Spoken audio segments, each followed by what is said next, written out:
మనం జగన్మోహన్ రెడ్డి గారి వైఖరిని చూసినప్పుడు వారి యొక్క నాయకులు కొన్నిసార్లు గీత దాటి మాట్లాడినా ప్రవర్తించినా ఆయన ఎక్కడ కూడా కంట్రోల్ చేయట్లేదు.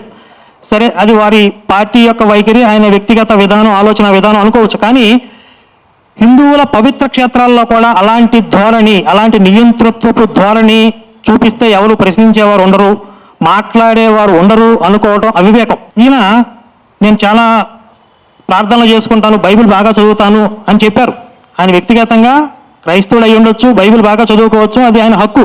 కానీ ఆయన విశ్వసించడు కాబట్టి, తిరుమల ప్రత్యక్ష దైవమైనటువంటి వెంకటేశ్వర స్వామి వారి మీద ఆయనకి విశ్వాసం లేదు కాబట్టి ఆ క్షేత్రాన్ని నేను అపవిత్రం చేస్తాను, అక్కడ అవినీతి చేస్తాను, అక్కడ దోచుకుంటాను అంటే మాత్రం చూస్తూ సహించేవారు కాదు హిందువులు.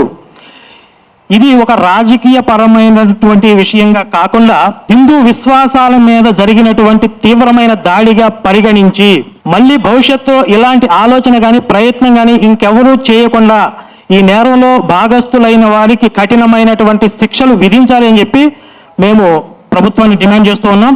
అలాగే ఇంతటి అకృత్యానికి పాల్పడినటువంటి ఈ నాయకులకి కావచ్చు, పార్టీలకి కావచ్చు, బుద్ధి చెప్పాల్సినటువంటి బాధ్యత హిందూ సమాజం మీద కూడా ఉంది.